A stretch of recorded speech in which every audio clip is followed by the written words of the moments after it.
ಬಂದಿದ್ದಾಳೆ ಅಂದ್ರೆ ಎಂತ ತಾಟಗಿತ್ತಿ ಅವಳು. ಅವಳೇನಾದ್ರೂ ಸಿಕ್ಕರೆ ನಿಮಗೆ ಬಂದು ಒಪ್ಪಿಸ್ತೀನ. ಬಿಟ್ಟು ಬಿಡ್ರಿ. ಅಷ್ಟು ಮಾಡು. ಅವಳಿಗಿನ್ನೂ ಗೊತ್ತಿಲ್ಲ. ತಲೆ ಬೋಳಿಸಿ ಗಡಿಪಾರಿನ ಶಿಕ್ಷೆ ಅನ್ಕೊಂಡಿದ್ದಾಳೆ. ಆದ್ರೆ ಮಹಾರಾಜರು ಕಬ್ಬಿಣದ ಪ್ರತಿಮೆಯನ್ನ ಕಾಯಿಸೋ ಕೇಳಿದ್ದಾರೆ.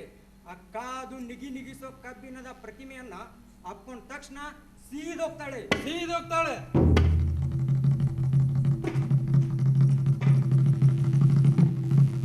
ಹುಡುಗಿ, ಆ ಮೋದಾಳಿ ನೀನೆಲ್ಲ ತಾನೆ? ಅದು ನಾನೇ ಅಬ್ಬೆ. ಅಪ್ಪೇನಾ? ಮಹಾತಾಯಿ, ಮೊದ್ಲಿನಿಂದ ಹೊರಟೋಗು. ನಿನ್ ಸವಾಸ ಸಾಕು. ಅಬ್ಬೆ, ನನ್ನ ಮನೆಯಿಂದ ಹೊರಗೆ ಕಳಿಸ್ಬೇಡ. ನೀನು ಎಷ್ಟು ತನಕ ಕೇಳಿಸ್ಕೊಂಡಿಯಲ್ಲ ಅವ್ರ ಮಾತುಗಳನ್ನ. ನೆನೆಸ್ಕೊಂಡ್ರೆ ಸಾಕು ಮೈಯೆಲ್ಲ ಚುಮ್ಮನ್ನತ್ತೆ. ಪಾಪ ಅಕ್ಕ ತುಂಬಾ ಕೇಳ್ಕೊತಾ ಇದ್ದಾಳೆ. ಬಿಟ್ಬಿಡಬ್ಬೆ. ಮಕ್ಕಳೇ, ಇವಳು ನೋಡ್ಕೊಂಡ್ ಬಂದಿದ್ ಯಾರು ಗೊತ್ತಾ? ರಾಜ ಭಟರು. ಹೋಗಾಯ್ತಲ್ಲ, ಸ್ವಲ್ಪ ಕರುಣೆ ತೋರ್ಸು. ಹೇಗೂ ಬೆಳಕ್ ಮುಡಿದ ಕೂಡ್ಲೆ ಹೋಗ್ತೀನಿ ಅಂತ ಹೇಳ್ತಿದ್ದಾಳಲ್ಲ ಅಬ್ಬೆ. ಅದೆಲ್ಲ ಸರಿ, ನೀನ್ಯಾಕೆ ಸೆರೆಮನೆಯಿಂದ ತಪ್ಪಿಸ್ಕೊಂಡು ಬಂದಿ ಅಂತ. ಮತ್ತೆ ಕತೆ ಹೇಳಲೇಬೇಕು. ನನಗೆ ಬೇರೆ ದಾರಿನೇ ಇಲ್ಲ. ನಾನು ಇಬ್ಬರ ಗಂಡರ ಹೆಂಡತಿಯಾಗಿದ್ದು ಇನ್ನೊಬ್ಬನನ್ನು ಪ್ರೀತಿಸಿದೆ. ಏನ್ ಹೇಳ್ತಿದ್ಯಾ ನೀನು? ಅತಿಶಾಂತ ಅರಹಂತ, ಅತಿಶಾಂತ ಅರಹಂತ, ಅತಿಶಾಂತ.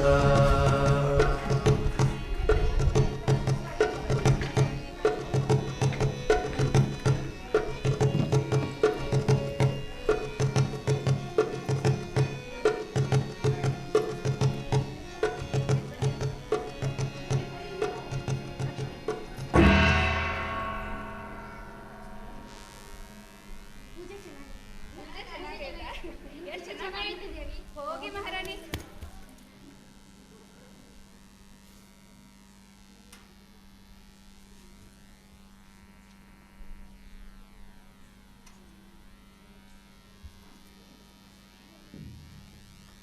ಮಹಾರಾಣಿ, ನಿಲ್ಲಿ, ನಿಮ್ಮೊಂದಿಗೆ ಸ್ವಲ್ಪ ಮಾತಾಡೋದಿದೆ.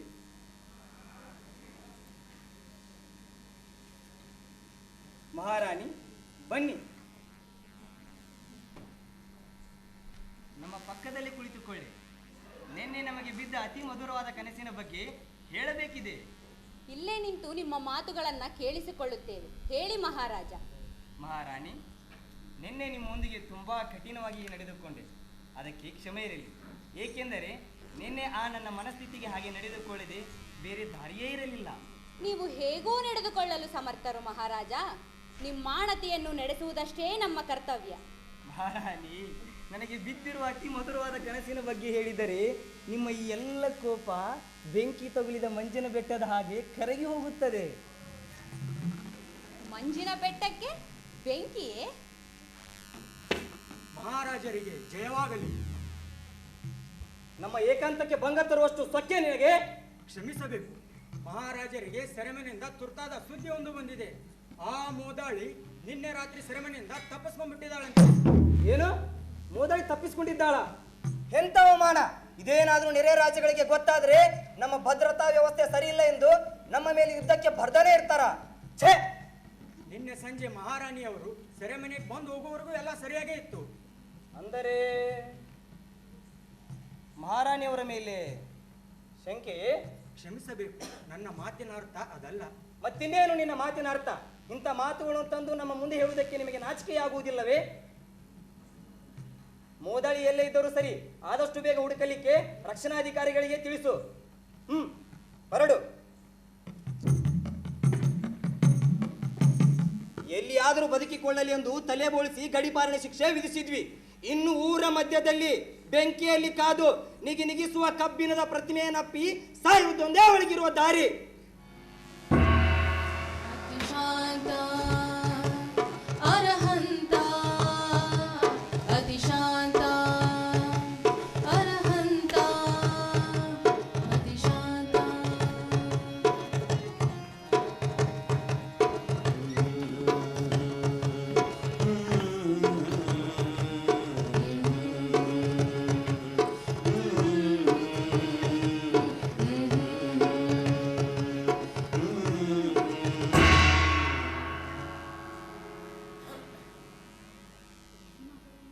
ಅಣ್ಣ, ನಿನ್ನೆ ರಾತ್ರಿ ಮೋದಾಳಿ ಸೆರೆಮನೆಯಿಂದ ತಪ್ಪಿಸ್ಕೊಂಡು ಬಿಟ್ಟಿದ್ದಾಳಂತೆ.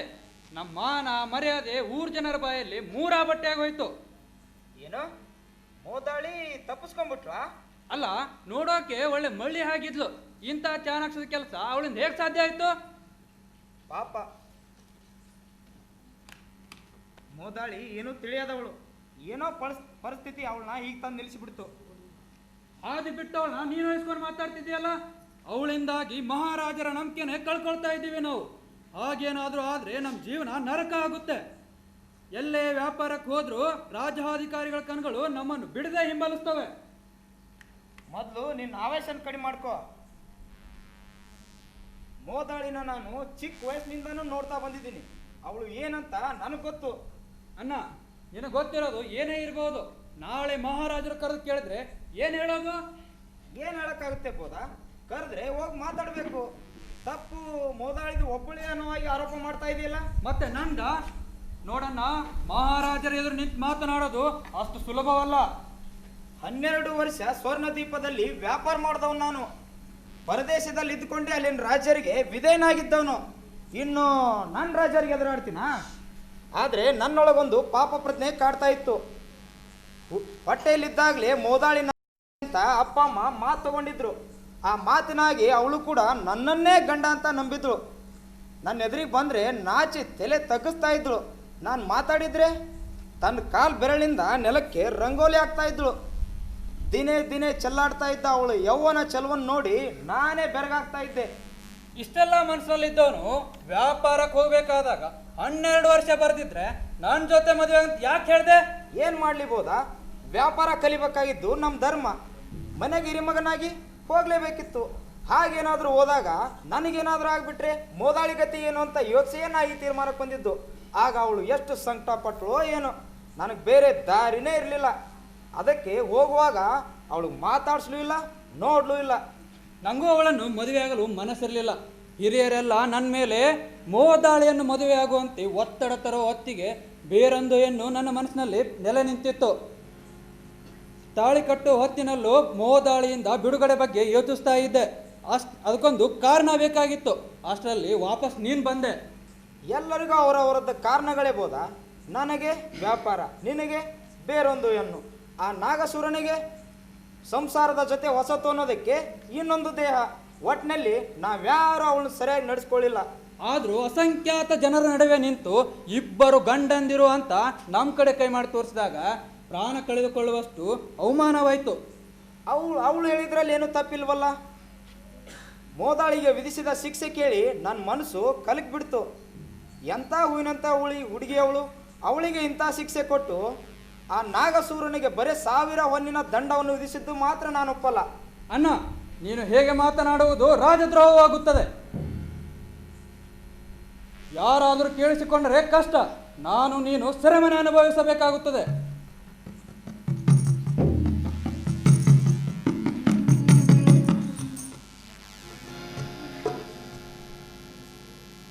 ಮೋದಾಳಿ, ನಿನ್ನನ್ನು ಚೆನ್ನಾಗಿ ನೋಡಿಕೊಳ್ಳುವ ಒಂದು ಅವಕಾಶವನ್ನು ವಿಧಿ ನನಗೆ ಕೊಡಲಾಗದೆ ಹೋಯ್ತಲ್ಲ. ಅದಕ್ಕಾಗಿ ನಿನಗೆ ಕ್ಷಮೆ ಕೇಳ್ತೀನಿ.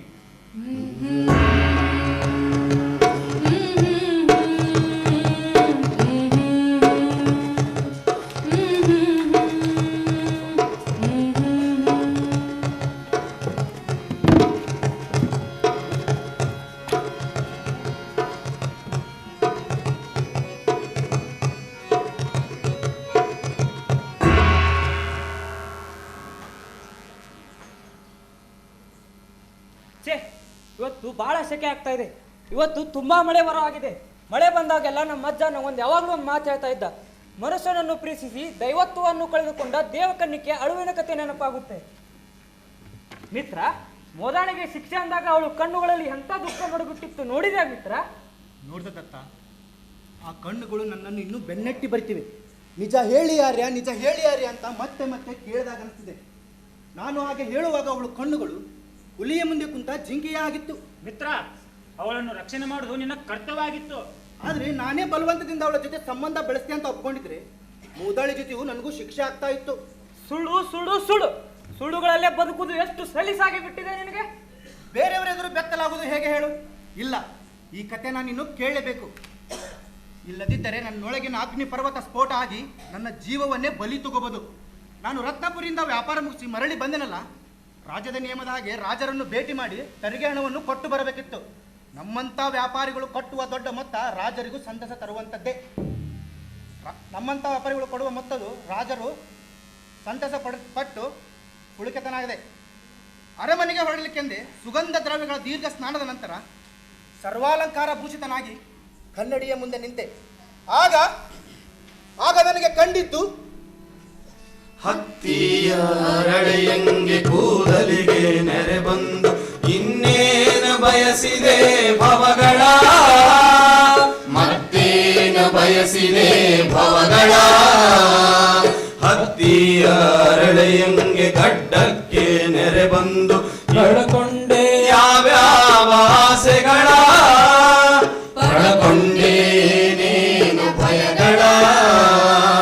ಜಾರಿದ ಹರೆಯಕ್ಕೆ ಯೌವನದ ಬಯಕೆಗಳು ಒಪ್ಪದೋ ಮನವು ಮುಪ್ಪಿಗೆ, ಸಿಕ್ಕದೋ ಮನವು ಹಿಡಿತಕ್ಕೆ.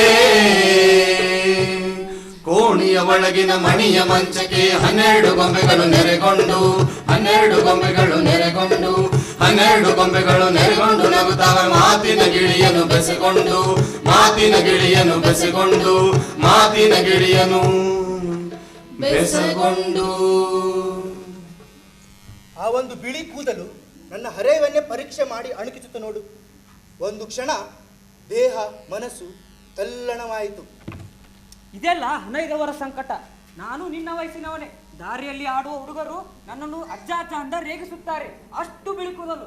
ನೀನೇ ಬೇರೆ, ನಾನೇ ಬೇರೆ. ನನಗೆ ಹಣ ಇದೆ, ಆಸ್ತಿ ಇದೆ, ವೈಭೋಗ ಇದೆ, ಕೀರ್ತಿ ಇದೆ.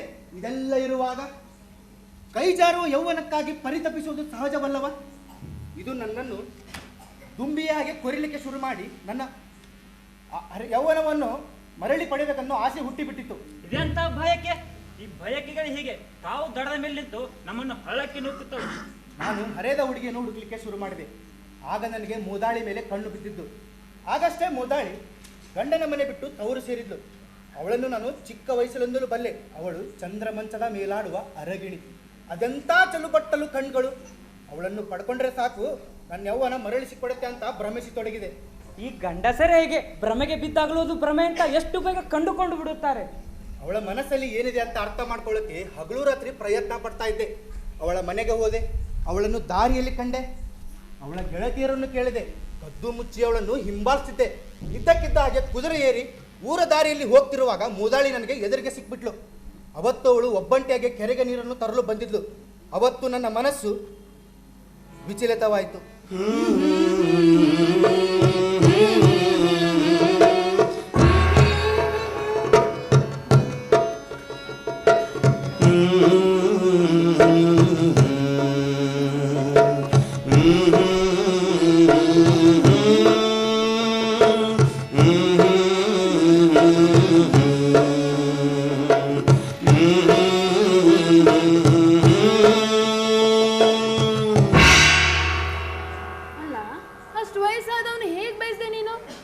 ಚಂದ್ರಳ್ಳಿ ಚೆಲುವಿಗೆ ರಾಜ ಅಂತ ಹುಡುಗ ಸಿಗ್ತಿದ್ದ.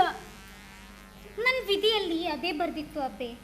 ಆತ ನನ್ನ ಯಾಕೆ ನೋಡಿದ್ನೋ ಏನು, ನೋಡಿದ ಕ್ಷಣ ನನ್ನ ಮನಸ್ಸು ಆಚೆ ಈಚೆ ಹೋಗ್ಲಾರ್ದೆ ಆತನನ್ನು ಅಂಟಿಕೊಂಡು ಬಿಡ್ತು.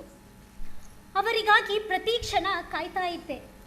ಕುದುರೆ ಕುರುಪುಟ ಕೇಳಿದ ತಕ್ಷಣ ಹೊರಗೆ ಓಡಿ ಬರ್ತಾ ಇದ್ದೆ.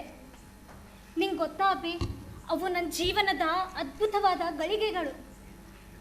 ಹೀಗೆ ಕಾಯ್ತಾ ಇದ್ದೆ, ಕಾಯ್ತಾನೇ ಇದ್ದೆ. ಬಂದವರೇ ಬೇಡಿಕೊಂಡ್ರು, ಮನಸ್ಸು ತುಂಬ ನಗು ತಂದ್ರು, ನನ್ನನ್ನು ಪೂರ್ತಿಯಾಗಿ ಆವರಿಸಿಕೊಂಡ್ರು. ತಂದಾನಿ ತಾನೋ ತಾನೇ ತಂದಾನೋ,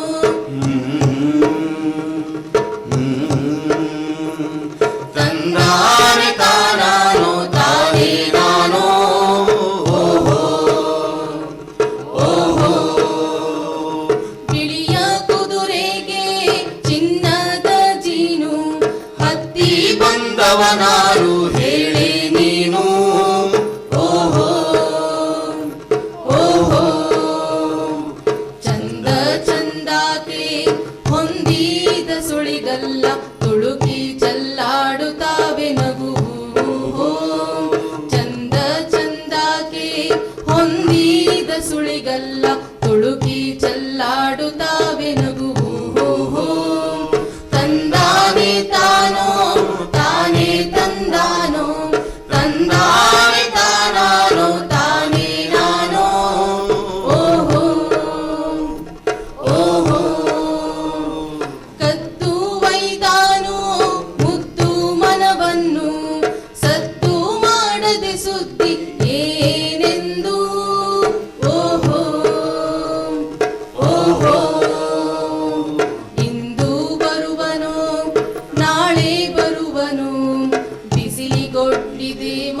ಮಾವಿನ ಚಿಗುರು ಇಂದು ಬರುವನು ನಾಳೆ ಬರುವನು ಬಿಸಿಲಿಗೊಟ್ಟಿದೆ ಮಾವಿನ ಚಿಗುರು ತಂದಾನೆ ತಾನೋ ತಾನೇ ತಂದಾನೋ ತಂದಾನೆ ತಾನಾನೋ ತಾನೇ ನಾನೋ ಓಹೋ ಓಹೋ ತಂದಾನೆ ತಾನೋ ತಾನೇ ತಂದಾನೋ ತಂದಾನೆ ತಾನಾನೋ ತಾನೇ ನಾನೋ ಓಹೋ ಓಹೋ ಓಹೋ ಓಹೋ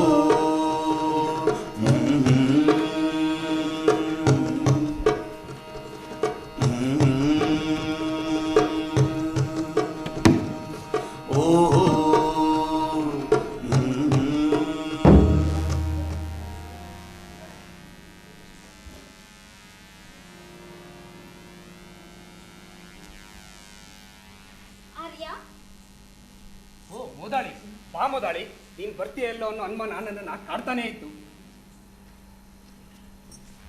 ಅಬ್ಬಾ, ಎಷ್ಟು ದೊಡ್ಡ ಕಂಬದ ಮನೇನ ನಾನು ನೋಡೇ ಇರ್ಲಿಲ್ಲ. ಇಂಥ ಕಂಬದ ಮನೆನ ಎಷ್ಟು ಬೇಕಾದರೂ ಕಟ್ಟಿಸ್ಬೋದು, ಆದ್ರೆ ನನ್ನ ಅದೃಷ್ಟ ಏನ್ ಗೊತ್ತಾ, ನಿನ್ನಂತ ಸುಂದರಿ ಸಿಕ್ಕಿರೋದು. ಸಾಕ್ ನಿಲ್ಸಿ ಆರ್ಯ, ನಾನೇನೋ ಹೇಳಿದ್ರೆ ನೀವೇನೋ ಹೇಳ್ತಿದ್ದೀರಲ್ಲ. ಯಾಕೆ ಮೋದಾಳಿ, ನಾನು ಹೇಳಿದ್ರಲ್ಲೇನಾದ್ರೂ ತಪ್ಪಿದೆಯೇ? ನಾನು ನಿಜವಾಗಿಯೂ ಅಂತ ಸುಂದರಿ? ಮೋದಾಳಿ, ನಿನ್ನ ಮುಖವನ್ನು ನನ್ನ ಕನ್ನಡಿಯಲ್ಲಿ ಒಮ್ಮೆ ನೋಡಿಕೊ. ನನ್ನ ಕಣ್ಣುಗಳೇ ಹೇಳುತ್ತವೆ ನೀನು ಪಕ್ಕಾ ಚಂದ್ರನ ಚೂರು ಅಂತ. ಸಾಕ್ ನಿಲ್ಸಿ ಆರ್ಯ. ಯಾಕೆ ಮೋದಾಳಿ, ನಾನು ಹೇಳಿದ್ರಲ್ಲಿ ಏನಾದರೂ ತಪ್ಪಿದೆಯೇ? ಮೋದಾಳಿ, ಮೋದಾಳಿ, ಅಳ್ತಾ ಇದೆಯಾ ಮೋದಾಳಿ?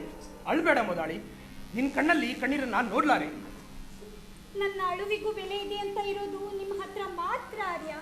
ಮೋದಾಳಿ, ನಿನ್ನ ಅಳು, ನಗು, ಪ್ರೀತಿ, ದ್ವೇಷ ಎಲ್ಲ ನನಗೆ ಬೇಕು, ಬೇರೆ ಯಾರಿಗೂ ಅಲ್ಲ, ಗೊತ್ತಾಯ್ತಲ್ಲ?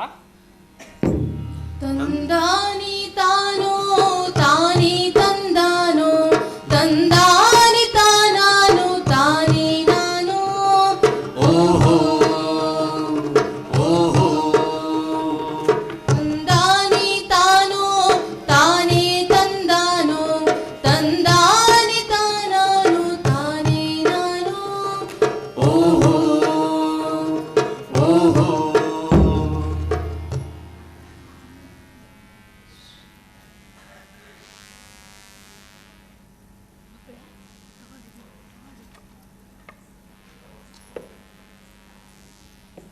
ಊಟ ಮಾಡಿ 2 ದಿವಸ ಆಯ್ತು ಅಂತೆ, ತಗೋ. ಎಲ್ಲದರಿಂದ ತಪ್ಪಿಸ್ಕೊಂಡು ಹೋಗಕ್ಕೆ ನಿಂಗೆ ಶಕ್ತಿ ಬೇಕಲ್ಲ, ತಗೋ. ನೀನ್ ನೋಡಿದ್ರೆ ಪಾಪ ಅನ್ಸುತ್ತೆ. ಇವಾಗ ಏನ್ ಮಾಡ್ಬೇಕಂತೆ ಮಗಳೇ? ನಾಗಸೂರನ ಕಡೆ ಹೋಗ್ತೇನೆ. ಇಲ್ಲ ಹುಡುಗಿ, ನಿಂಗೆ ಇನ್ನೂ ಅರ್ಥ ಆಗ್ಲಿಲ್ಲೇನು? ತುಂಬಿದ ಸಭೆಯಲ್ಲಿ ನಂಗೆ ಈ ಸಂಬಂಧ ಯಾವ್ದೂ ಬೇಕಿರ್ಲಿಲ್ಲ, ಅವಳಾಗೆ ನನ್ ಮೇಲೆ ಬಂದ್ ಬಿದ್ಲು ಅಂತಂದ. ಈ ಮಾತು ಹೇಳಿದ್ಮೇಲೂ ಮತ್ತೆ ಅವನ ಹತ್ರ ಹೋಗ್ತೀನಂತೀಯಲ್ಲ? ಅಬ್ಬೇ, ತುಂಬಿದ ಸಭೆಯಲ್ಲಿ ಯಾರ್ ತಾನೇ ತಂದೆ ತಪ್ಪು ಅಂತ ಹೇಳ್ತಾರೆ? ಅವರಿಗೆ ಖಂಡಿತವಾಗಿಯೂ ನನ್ನ ಮೇಲೆ ಪ್ರೀತಿ ಇದೆ, ಆ ನಂಬಿಕೆ ನನಗಿದೆ. ಅದೆಲ್ಲ ಸರಿ, ನಿಂಗಾದ್ರೂ ಬೇರೆ ದಾರಿ ಏನಿದೆ? ನಂಬಲೇಬೇಕು. ಆದ್ರೂ ಈಗಲೂ ಹೇಳ್ತಾ ಇದೀನಿ ಕೇಳು, ಇದೆಲ್ಲ ನಿನ್ನ ಭ್ರಮೆ. ಇದನ್ನೆಲ್ಲ ಮರೆತು ನಮ್ ಜೊತೆಲೇ ಇದ್ಬಿಡು. ಕಾಡು ಮೇಡು ಸುತ್ತಿ ಏನ್ ಸಿಕ್ಕುತ್ತೋ ತಿನ್ನೋಣ. ಈ ನನ್ನ ಕೂಸುಗಳ ಜೊತೆ ನಿನ್ನೂ ನನ್ನ ಮಗಳಂತ ತಿಳ್ಕೊಂತೀನಿ. ಆ ದೇವ್ರು ನನಗೂ ಒಂದ್ ದಾರಿ ಇಟ್ಟೇ ಇರ್ತಾನೆ. ಕತ್ಲು ಹದ್ದು ಬೆಳಕಾಗೋಷ್ಟರಲ್ಲಿ ಇಲ್ಲಿಂದ ಹೋಗೋದು ಕಷ್ಟ ಆಗ್ಬೋದು. ಮೋದಾಳಿ, ಮೋದಾಳಿ! ಅಬ್ಬೇ, ಅಕ್ಕ ಹೊರಟ್ಲೆ? ಹೊರಡ್ಲು. ಒಟ್ನಲ್ಲಿ ಅವಳಿಗೆ ಒಳ್ಳೇದಾದ್ರೆ ಸಾಕು. ಓಹೋ ಓಹೋ ಓಹೋ ಓಹೋ ತಂದಾನಿ ತಾನೋ ತಾನೇ ತಂದಾನೋ ತಂದಾನಿ ತಾನಾನೋ ತಾನೇ ನಾನೋ ಓಹೋ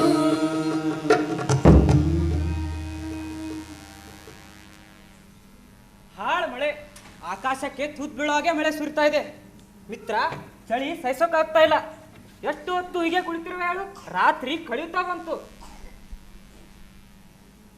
ಇಂಥ ಭಯಾನಕ ರಾತ್ರಿಯನ್ನು ನಾನು ಯಾವತ್ತೂ ಕಂಡೇ ಇಲ್ಲ ಮಿತ್ರ. ಆಗಿದ್ದಕ್ಕೆ ಪಶ್ಚಾತ್ತಾಪಟ್ಟು ಏನು ಪ್ರಯೋಜನ? ಮೋದಾಳಿಗೆ ಶಿಕ್ಷೆ ಅಂತೂ ತಪ್ಪೋದೇ ಇಲ್ವಲ್ಲ? ಹಾ ಮಿತ್ರ, ಮೋದಾಳಿ ಎಂದಾದ್ರೂ ತಲೆ ಬೋಳಿಸ್ಕೊಂಡಂಗೆ ಎದುರಾದ್ರೆ ಅವಳಿಗೆ ಏನಂತ ಉತ್ತರ ಕೊಡ್ಲಿ? ಇಷ್ಟೆಲ್ಲ ಆತಂಕ ಇರೋಳು ಅವಳನ್ನ ಯಾಕೆ ಬಿಟ್ಟೆ? ಮೋದಾಳಿಯನ್ನು ಕಂಡಾಗ ಅವಳ ಬಗ್ಗೆ ಮೋಹ ಹುಟ್ಟಿದ್ದೇನೋ ನಿಜವೇ. ಅವಳನ್ನು ಹೊಂದುವ ಆತುರದಲ್ಲಿ ನಾನು ನನ್ನ ಮನೆ ಜನ ಎಲ್ಲರನ್ನೂ ಮರೆತೆ. ಆರಂಭದಲ್ಲಿ ಎಲ್ಲವೂ ಚೆನ್ನಾಗೇ ಇತ್ತು. ಅವ್ರ ಜೊತೆ ಸಂಬಂಧ ಹಳೆದಾಗುತ್ತಾ ಬಂದ ಹಾಗೆ ಮತ್ತೆ ಇಲ್ಲಿ ನಿನ್ನ ಕಾಡ್ದು ಇದೇನೆ ಮಿತ್ರ. ಹಿಂದಿನ ಎಲ್ಲಾ ಸಂಬಂಧಗಳಲ್ಲಿ ನೀನು ಆಸಕ್ತಿ ಕಳ್ಕೊಂಡ ಹಾಗೆ ಇಲ್ಲೂ ಆಯ್ತಾ? ಪಾಪ ನಿನ್ನ ಮಗಳ ವಯಸ್ಸಿನ ಹುಡುಗಿ ಅವಳು ಜೀವನದಲ್ಲಿ ತುಂಬಾ ನೊಂದಿದ್ದಳು. ಇದೆಲ್ಲ ತಿಳಿದು ಏನು ಮಾಡಲಿ ಮಿತ್ರ, ಅವತ್ತು ನನ್ನ ಪರಿಸ್ಥಿತಿ ಹಾಗೆ ಇತ್ತು. ಅವಳನ್ನು ಒಂದುವರೆಗೂ ಅವಳಷ್ಟೇ ಕಾಣಿಸುತ್ತಿದ್ದಳು. ಅವಳ ಮಾತುಗಳನ್ನು ಕೇಳಬೇಕು, ಸುಮ್ಮನಾದರೂ ಸರಿಯೇ ಅವಳ ಸಾನ್ನಿಧ್ಯ ಪಡೆಯಲೇಬೇಕು. ಅವಳಷ್ಟೇ ನನ್ನ ಪಾಲಿನ ದೇವತೆ ಎನ್ನಿಸುತ್ತಿದ್ದಳು. ಮತ್ತೆ ಅವಳು ಬೇಡ ಅನಿಸಿದ್ದು ಯಾವಾಗ? ಕಾಣದ ಜಗತ್ತು ಕೈಗೆ ಸಿಕ್ಕ ನಂತರ ಕಾಣುವ ಹಂಬಲವನ್ನೇ ಕಳ್ಕೊಂಡೆ. ನಾನು ಕಂಡ ಉಳಿದ ಹೆಣ್ಣುಗಳಿಗಿಂತ ಅವಳೇನು ಬೇರೆ ಅನಿಸಲಿಲ್ಲ. ಅವಳಿಗೆ ಬೇಕಾಗಿದ್ದು ನನ್ನ ಪ್ರೀತಿಯಾಗಿತ್ತು. ಅದನ್ನು ನನ್ನಿಂದ ತುಂಬಿಕೊಡಲು ಸಾಧ್ಯ ಆಗಲೇ ಇಲ್ಲ ಅನ್ಸುತ್ತೆ. ಆಗ್ಲೂ ಅವಳು ಅದನ್ನ ಪಡ್ಕೊಂಡೆ ಎನ್ನುವ ಕಲ್ಪನೆಯಲ್ಲೇ ಇದ್ಲು. ಅದೇ ಅವಳಿಗೆ ತೃಪ್ತಿ ಕೊಟ್ಟಿದ್ದು ಅನ್ಸುತ್ತೆ. ಇರ್ಬೋದು, ಆದರೆ ಒಂದು ಸಂಬಂಧ ದೇಹವನ್ನು ಮೀರುವುದೇ ಆಗಿರಬೇಕಲ್ಲವೇ? ನನಗೆ ಹಾಗನ್ನಿಸಲಿಲ್ಲ ಮಿತ್ರ. ಅವಳು ಹಾಗೆ ಕೇಳಿದಾಗಲೆಲ್ಲ ನಂಗೊಂಥರ ಇರುಸು ಮುರುಸಾಗ್ತಾ ಇತ್ತು. ಒಂದು ದಿನ